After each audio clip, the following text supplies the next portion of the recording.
예, 우리 목동교회 가족 여러분 안녕하십니까? 5월의 첫 안식일 또 어린이날 안식일에 하나님의 성전에 오신 여러분들을 다시 한번 진심으로 환영합니다.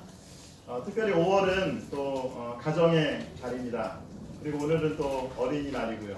5월 한 달 동안 우리의 사랑하는 가족 또 우리의 아들, 딸, 또 부모님, 남편, 아내들과 정말 소중한 그런 추억들을 나눌 수 있게 되기를 간절히 바랍니다. 오늘 말씀을 준비하면서 설교 제목을 여러 번 이렇게 고민을 하고 또 바꾸고 하다가 제가 오늘 그 정한 설교 제목은 같이 한번 읽어볼까요? 시작. 예수님은 어린이를 사랑하신다. 네, 오늘 정말 어린이들이 그리고 우리 모두가 꼭 기억해야 될 것 가운데 하나는 뭐냐면 예수님이 어린이들을 사랑하십니다. 예수님이 어린이들을 사랑하십니다. 제가 오늘 어린이날 이어서 어린이들을 위한 설교를 해야 될까?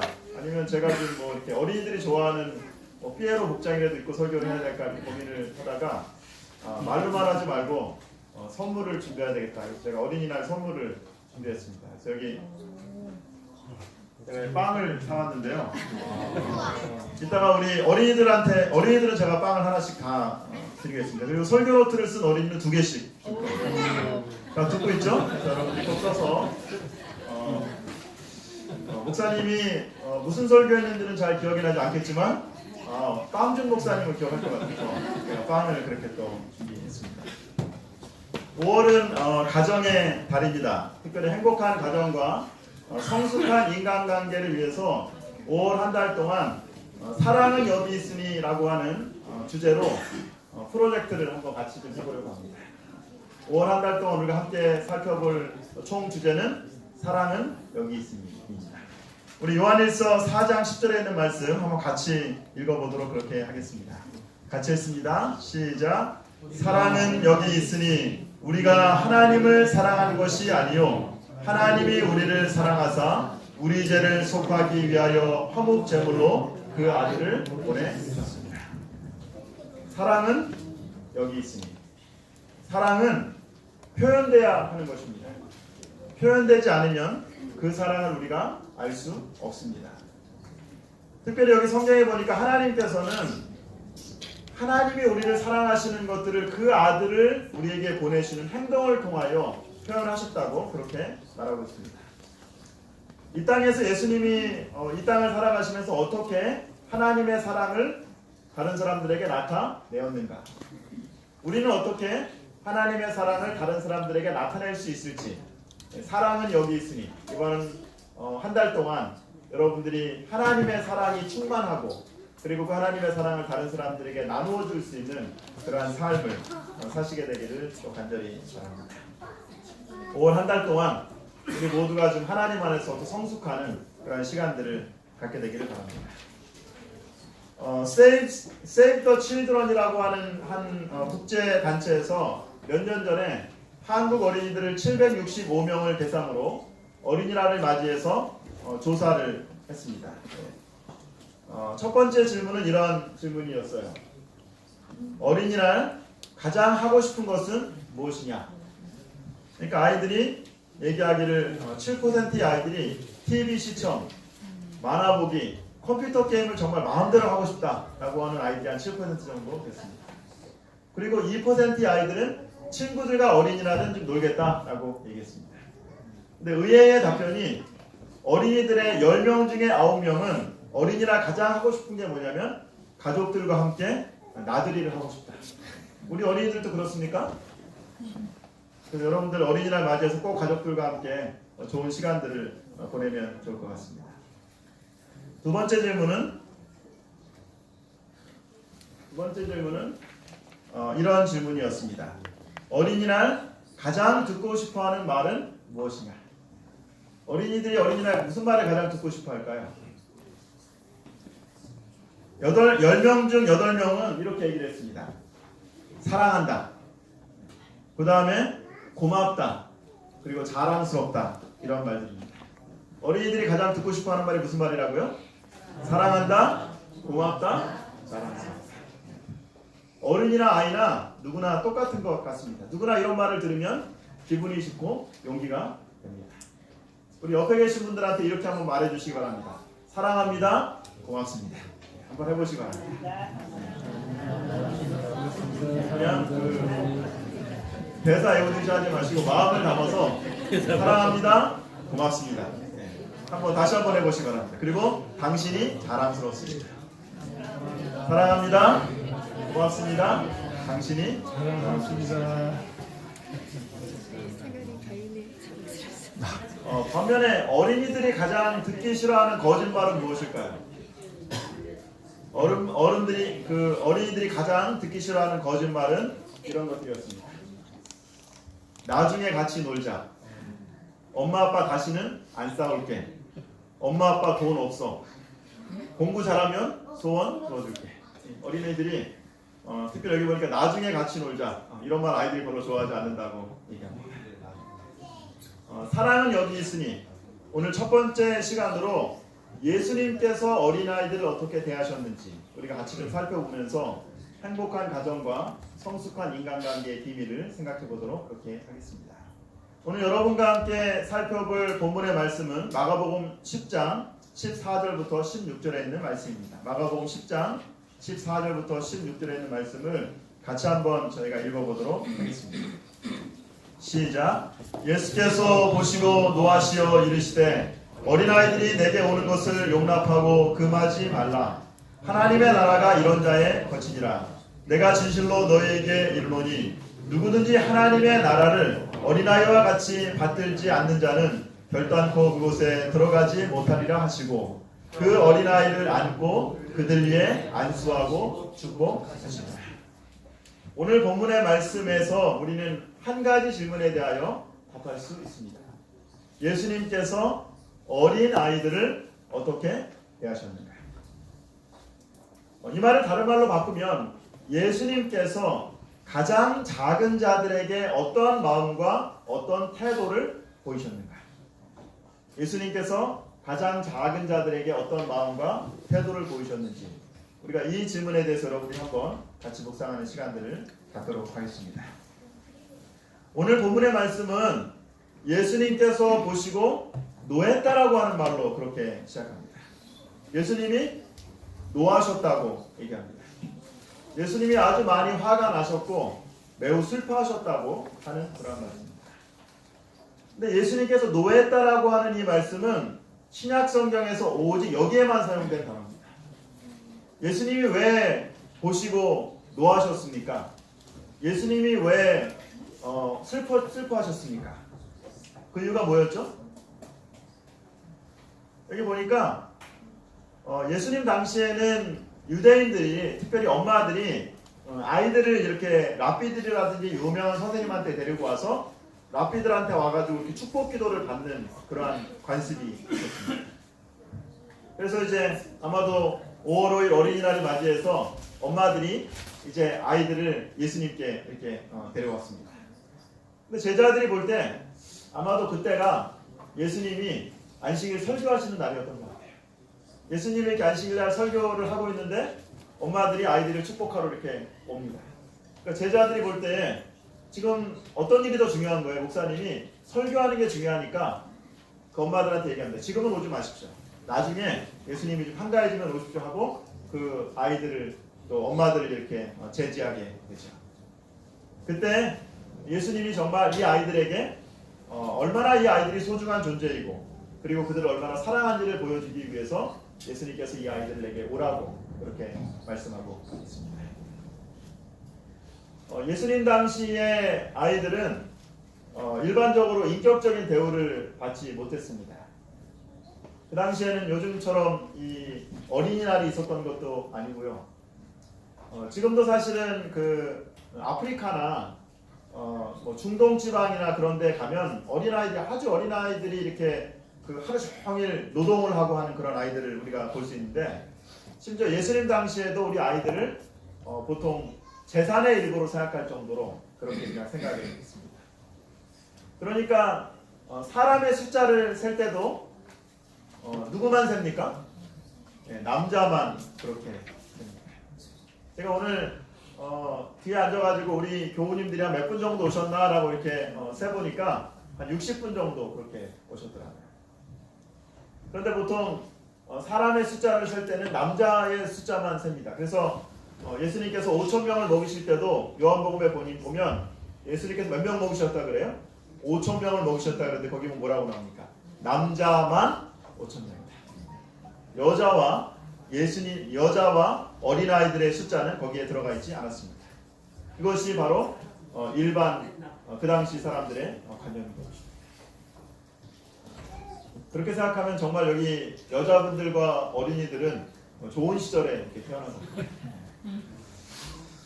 근데 제가 오늘 이 말씀을 묵상하면서 여기 보니까 예수님이 뭐라고 그러시냐면 어린아이들이 내게 오는 것을 금하지 말라.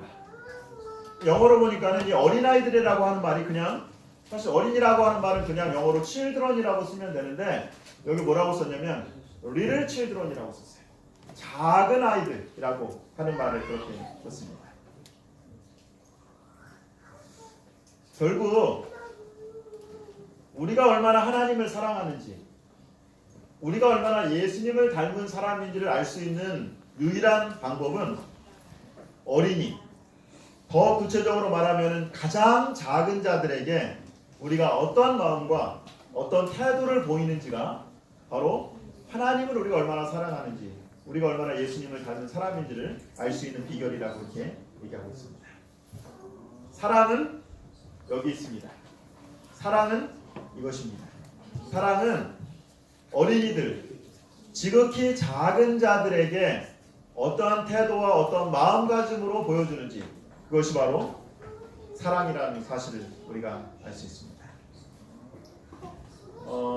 유명한 설교자였던 D.L. 무디 목사님이 전도회를 하고 이제 전도회 보고를 하게 되었습니다.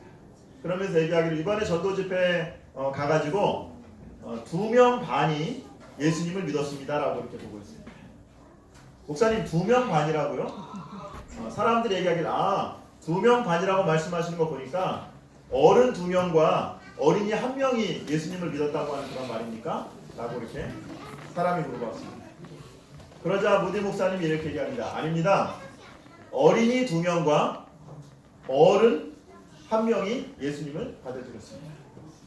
아니 목사님, 어린이 2명과 어른 1명이면 3명이지 아니면은 뭐 2명이지 왜 목사님이 2명 반이라고 얘기했습니까? 라고 하니까 목사님이 얘기하기를 어린이들 2명은 전생애를 예수님께 드렸고 어른은 절반만 예수님께 드렸기 때문에, 왜냐하면 나이가 이제 절반이 돼가지고 됐으니까 제가 볼 때는 2명 반이 예수님을 믿었다고 이렇게 생각합니다.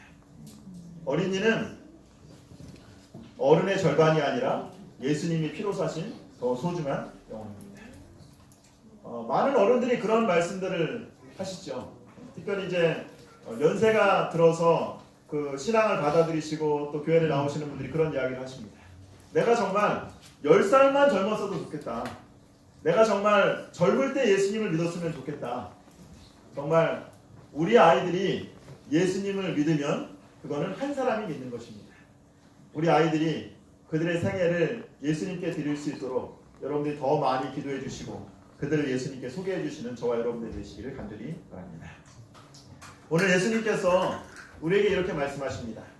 어린이들이 내게 오는 것을 뭐 하지 말라고요? 금하지 말라. 그러면 우리 어린이들이 언제 그리고 어떻게 예수님께 올 수 있습니까? 우리 어린이들이 어떻게 예수님을 알 수 있습니까? 여기 디모데후서 3장 15절에 이렇게 말씀하고 있습니다. 같이 한번 읽어보겠습니다. 또 어려서부터 성경을 알았나니 성경은 능히 너로 하여금 그리스도 예수 안에 있는 믿음으로 말미암아 구원에 이르는 지혜가 있게 합니다. 언제부터 우리가 예수님을 알아야 됩니까? 어려서부터. 여기 정확하게 말하면 갓난아이 때부터 우리가 예수님을 알아야 됩니다. 어떻게 우리 아이들이 예수님을 알고 구원에 이르는 지혜를 얻을 수 있습니까? 바로 성경을 통하여, 예수님의 말씀을 통하여 우리가 이 아이들이 예수님과 더욱더 가까워질 수 있다고 이렇게 말합니다. 그러므로 우리 아이들이 어리다고 그리고 아무것도 모른다고 그 아이들을 그냥 두는 것이 아니라 어렸을 때부터 우리 아이들에게 성경 말씀을 들려주고 성경 말씀을 암송하게 하고 성경과 가까이 한다면 어린아이들이 성경 말씀을 통하여 구주를 발견하고 그리고 구원에 이르는 지혜가 또 가까이 이룰 수 있을 것이라고 이렇게 믿습니다.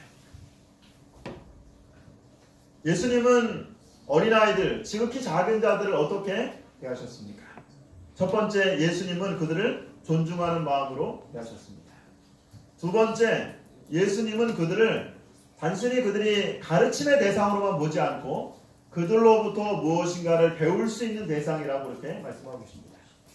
그러므로 예수님이 오늘 말씀하시기를 천국은 어떤 자의 것이라고요? 어린아이와 같지 않으면 뭐하지 못한다? 천국에 들어가지 못한다. 천국이 이런 자의 것입니다.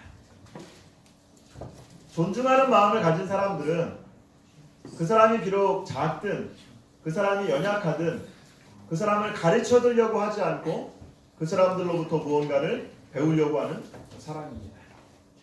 비록 작은 자이지만 비록 나보다 나이가 어리지만 내가 이 상대방으로부터 배울 것이 있는 사람이다. 존중하는 마음이 필요한 것입니다. 요즘 저희 교회에서 제자 훈련을 하고 있습니다. 많은 분들이 제자 훈련에 참석하면서 특별히 리더로 활동하는 분들이 그런 이야기를 하세요. 목사님, 제가 학생으로 배울 때보다 선생님으로 이렇게 같이 리더가 돼서 할 때, 팀장이 되어가지고 리더가 돼서 할 때 제가 더 많이 배웁니다. 참된 겸손은 그 사람들이 나이가 어리든 그 사람들이 나보다 부족하게 여겨지든 간에 그들을 통해서 무언가를 배울 수 있다고 하는 것, 그것이 바로 참된 겸손인 것을 우리가 다시 한번 알 수 있습니다. 예수님은 어떤 태도로 어떠한 마음가짐으로 어린아이를 대하셨습니까? 바로 존경하고 그들에게 배울 것이 있다는 그런 마음으로 예수님께서 어린아이들에게 대했습니다. 빌립보 2장 3절도 똑같은 말씀을 우리에게 하고 계십니다. 같이 한번 읽어보겠습니다. 아무 일에든지 다툼이나 허영으로 하지 말고 오직 겸손한 마음으로 각각 자기보다 남을 낮게 여기고, 각각 자기보다 남을 어떻게 여기고요? 어떻게 여기고? 낮게? 어떻게 여기라는 겁니까? 낮게, 더 나은 사람이라고. 상대방은 항상 나보다도 어떤 사람이다? 나은 사람이다라고 생각하는 것. 이것이 바로 행복한 인간관계, 그리고 건전한 인간관계, 그리고 행복한 가정의 바로 특성인 것을 우리가 알 수 있습니다. 가트만이라고 하는 유명한 가정 상담학자가 있습니다. 이 사람은 주로 이제 부부관계를 연구하는 그러한 사람인데요. 이 사람이 행복한 부부 관계를 가진 사람들이 어떠한 특성이 있을까라고 이렇게 연구를 하기 시작합니다. 그러면서 이 사람들이 아주 몇십 년 동안 연구를 하게 되었어요. 어떤 사람이 행복할까? 근데 아무리 연구를 해도 뭐 외모가 이렇게 뛰어난 사람, 그 다음에 뭐 성격이 좋은 사람, 뭐 직업, 수업, 수입, 나이, 거주지, 자녀 수들이 부부관계에 아무런 영향을 미치지 않다는 사실들을 발견하게 되었습니다. 다시 말하면 얼굴이 예쁜 사람이 더 부부관계가 좋다거나, 아니면 뭐 돈이 많은 사람이 더 행복하다거나, 아니면 뭐 좋은 아파트에 사는 사람이 부부관계에 아주 좋은 영향을 미친다고 하는 사실들을 발견해내지 못했다고 하는 것입니다. 그래서 어떤 사람이 정말 행복한 인간관계를 가질까, 어떤 사람이 정말 행복할까라고 하는 것들을 이제 조사하기 위해서 여러 부부들을 이렇게 불러가지고 주말 동안에 이렇게 집처럼 똑같이 만든 이 실험실에다가 이렇게 집어넣어 놓습니다. 그 다음에 부부들이 24시간 생활하는 거를 비디오로 이렇게 촬영합니다. 완전히 몰래카메라처럼 비디오로 촬영을 해가지고 그 촬영한 그 비디오를 이제 100분의 1초 단위로 분석을 하기 시작했습니다. 근데 보니까 행복한 부부들이 24시간 동안 사는 그런 삶이 너무나 평범했습니다. 특별한 것들이 없었습니다. 여러 번 동영상을 돌려보고 여러 번 동영상을 돌려보다가 행복한 부부들이 갖고 있었던 아주 중요한 한 가지 특성을 발견해내게 되었습니다. 그건 뭐냐면 행복한 부부들은 아주 사소한 거지만 사소한 일에 배려하고 긍정성을 훨씬 더 많이 나타냈다는 것입니다. 다른 사람들을 존중하려고 하는 그런 마음들을 더 많이 보여줬다는 것입니다. 그러니까 대화를 하면서도 아 그렇구나 하면서 고개를 끄덕여주고 또 반응하는 것들을 보게 됩니다. 서로에게 관심을 보이고 존중하는 모습을 보여줬습니다. 반면 이 불행한 부부는 서로 얘기를 하는데 한쪽 팔짱을 다 끼고 너는 얘기해라 나는 그냥 무시하겠다라고 하는 말로 이렇게 하는 것입니다. 이런 부부들은 점점 감정이 상승하는 것들을 이제 보게 됩니다. 여러분들이 혹시 시간이 되시면 유튜브 동영상에 가면은 KBS에서 그 시리즈로 방송한 것 중에 사랑의 방정식 5대1이라고 하는 그 동영상이 있습니다. 제가 그 동영상에 나와 있는 것들을 여러분과 함께 나누는 건데요. 그러다가 이제 이 가트만이라고 하는 이 사람이 분석을 해서 보니까 행복한 부부는 긍정적인 상호작용을 부정적인 상호작용보다 20배를 더 많이 하는 것입니다. 심지어는 싸울 때조차도 긍정적인 상호작용이 부정적인 상호작용보다 5배가 더 많은 거예요. 그래서 이 가트만이라고 하는 이 박사님이 사랑의 방정식 5대1이라고 하는 것을 만들어냈습니다. 다시 말하면 한 번 이렇게 부정적인 말, 한 번 뭐 이렇게 좀 다른 사람의 마음을 아프는 얘기를 하면 몇 번을 얘기해야지 그게 상쇄된다고요? 최소한 5번은 얘기해야 그것이 상쇄된다는 것입니다. 아이들도 마찬가지입니다. 아이들이 야단을 맞으면 기분이 나빠지고 스트레스가 올라가고 심장 박동수가 올라가게 되죠. 이거를 복구하려면은 긍정적인 말과 행동을 5배 이상 많이 해줘야 되는 것입니다. 긍정적인 말과 행동을 부정적인 말과 행동보다 몇 배 더 하라고요? 몇 배요? 5배입니다. 5배. 왜 하필이면 5일까요? 왜 5배를 더 해야 될까요? 성경에 보니까 성경에서 숫자 5는 하나님의 은혜를 상징하는 그런 숫자입니다. 그래서 땅의 사방을 나타내는 4에다가 1을 더하면 5가 되는 것이죠. 하나님의 은혜입니다. 그래서 보통 5라는 숫자가 성경에 나오면 하나님의 은혜를 나타낼 때 5라고 하는 숫자가 나와요. 예를 들면 예수님께서 5,000명을 먹이실 때 보리떡 몇 개와 5개. 은혜를 나타내는 숫자입니다. 슬기로운 몇 천여? 5천여. 하나님의 은혜를 나타내는 숫자입니다. 23번이나 가출한 문제아가 있었습니다. 문제아의 아버지가 하루는 랍비를 찾아가서 물었습니다. 선생님, 우리 아들이 종일 방황하고 지금까지 태어난 때부터 지금까지 속을 썩여서 23번이나 가출을 했습니다. 랍비 선생님께서 우리 아이가 좀 가출하지 않도록 좀 좋은 말씀을 해주셨으면 좋겠습니다. 그래서 이제 겨우겨우 이 아버지가 23번한 가출을 데리고 이 랍비 선생님한테 데리고 갔습니다. 랍비가 그 아이를 만나보니까 술 냄새를 풀풀 풍기면서 이렇게 얘기하는 것입니다. 당신이 나를 어떻게 할 겁니까? 라고 때려보는 것입니다. 반성의 기미가 전혀 보이지 않고 삐딱하게 반항하는 자세로 그렇게 있습니다.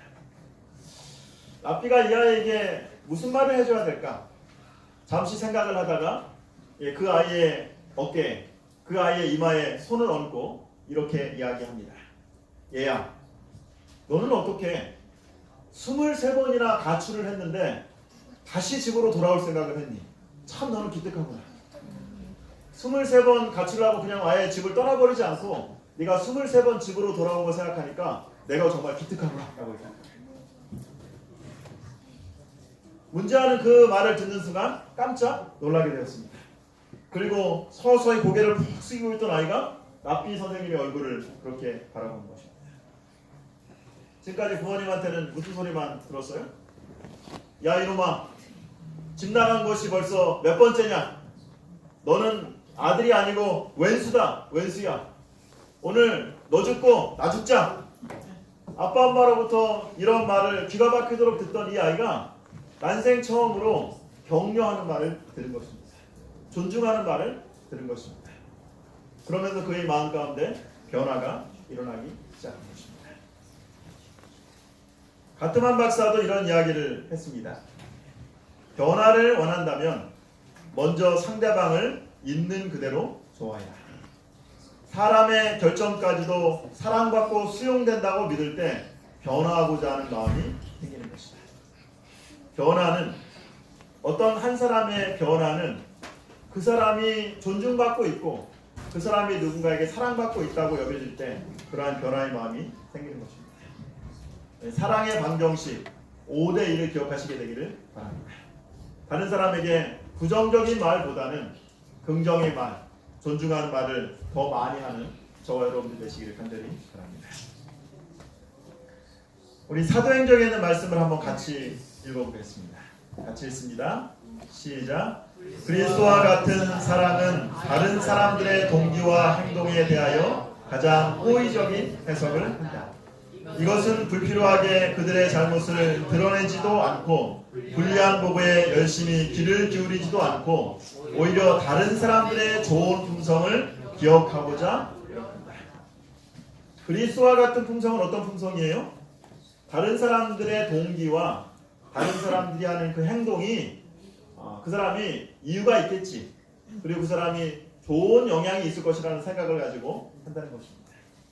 이것이 바로 하나님께서 우리에게 말씀하신 또 사랑의 방법, 또 사랑의 태도인 것입니다. 예수님은 어린아이들을 어떻게 대하셨습니까? 예수님은 지극히 작은 자들을 어떻게 대하셨습니까? 예수님은 먼저 그들을 정말 존중하는 마음으로, 그를 존중하는 마음으로 대했습니다. 예수님은 비록 작은 자이지만 그들로부터 배울 것이 있다라는 생각으로 겸손한 마음으로 그들을 대하셨습니다. 그런데 예수님께서 마음으로만 끝나지 않으셨어요. 그냥 마음으로만 끝나지 않고 여기 성경에 보니까 뭐라고 말해요? 그 어린아이를 안고 그들 위에 안수하고 축복하십니다. 예수님이 어떻게 하셨다고요? 그 어린아이를 안고 안수하고 축복하신 것입니다. 당시 랍비들은 축복의 기도를 할 때 5가지 요소를 가지고 그렇게 축복을 했습니다. 예수님께서도 그 5가지의 요소들에 따라서 그렇게 아이들을 축복한 것입니다. 첫 번째는 예수님이 어떻게 하셨냐면 아이들을 팔에 안으셨습니다. 그리고 그들의 머리에 손을 얹으셨습니다. 그냥 말로만 하지 않고 뭐를 사용하신 거예요? 터치를 사용하시는 겁니다. 그러면서 터치를 통하여 정서적인 교감이 일어나고 하나님께서 나를 받아주시는구나, 하나님이 나를 사랑하시는구나 하는 것들을 느끼게 하는 것입니다. 어떤 아이들의 만져줌을 통해서, 어떤 아이들의 터치를 통해서 그 아이들이 내가 정말 존귀한 존재이구나, 하나님이 나를 사랑하시는구나 라고 하는 존재들을 깨닫게 하는 것입니다. 두 번째는 축복의 말을 하는 것입니다. 이 축복의 말을 할 때 이 축복은 자기에게서 오는 것이 아니라 하나님께로부터 오는 그러한 축복을 전달해 주는 것이죠. 그리고 또 축복을 할 때는 그냥 축복하는 것이 아니라, 말만 축복을 하는 것이 아니라 그 축복을 받은 대상이 귀중하게 여긴다라고 하는 그런 태도를 가지고 하는 것입니다. 축복하다라고 하는 말의 원래 어원은 무릎을 꿇고 절한다고 하는 그런 말입니다. 얼마 전에 최재천 국립 생태원장이셨던, 전임 생태원장이셨던 최재천 교수님이 어린아이들한테 이렇게 시상을 하는 장면을 사진으로 본 적이 있습니다. 그때 교수님이 어린아이한테 시상을 하는데 그 어린아이의 눈높이에 맞춰가지고 무릎을 꿇고 어린아이에게 상을 주는 모습이 참 인상적이었습니다. 왜냐하면 아이들이 상을 받을 때 어른한테 받게 되면 위를 바라보게 되고 또 잘 보이지 않기 때문에 어린아이의 눈높이에 맞춰서 무릎을 꿇고 상을 주는 장면들을 보게 되었습니다. 다시 말하면 축복하는 것은 말뿐만이 아니라 그 사람들을 귀중하게 여긴다라고 하는 그런 마음을 표현하게 되는 것입니다. 네 번째, 축복을 할 때 중요한 것은 단순히 그 아이의 현재의 모습뿐만이 아니라 그 아이의 미래의 모습을 위해서 축복하는 것입니다.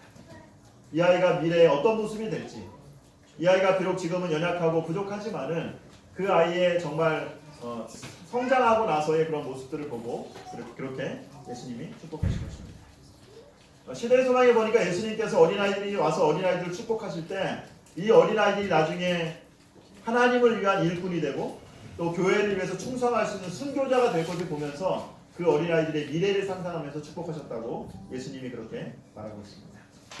그리고 다섯 번째로는 축복한 대상이 그 축복대로 살기로 결심하는 그러한 시간들이 필요한 것입니다. 축복은 말로만 끝나는 것이 아니라 축복하는 대로 헌신하는 삶을 살게 되는 것들을 우리가 보게 되는 것입니다.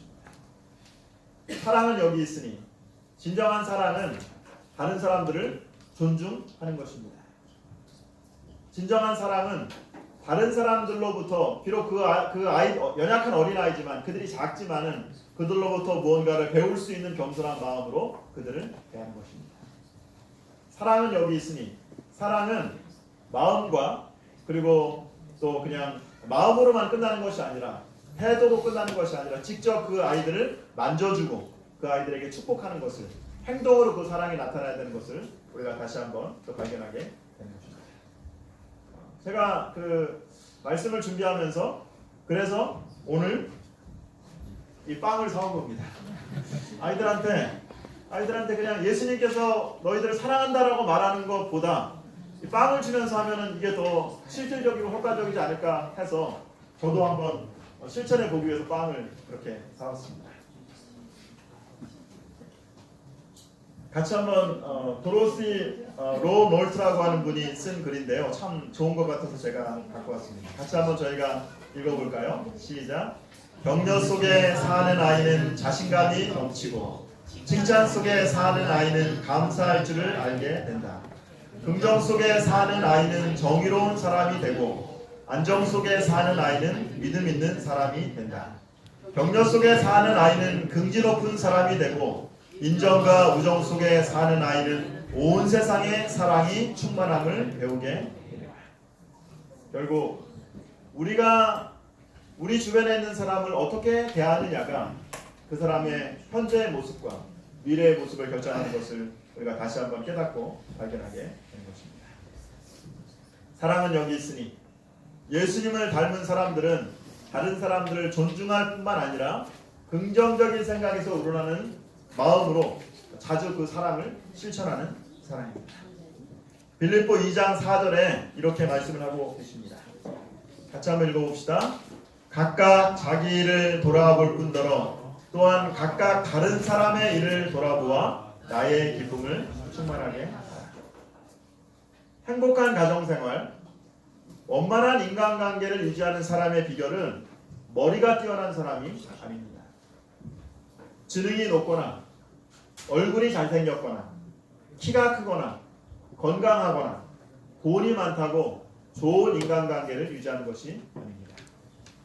누구든지 아주 작은 일이지만 상대방에게 호감을 가지고 존중하고 감사하고 배려한다면 긍정적인 말과 긍정적인 행동을 더 많이 한다면 행복한 인간관계를 가질 수 있는 것이라고 이렇게 생각합니다.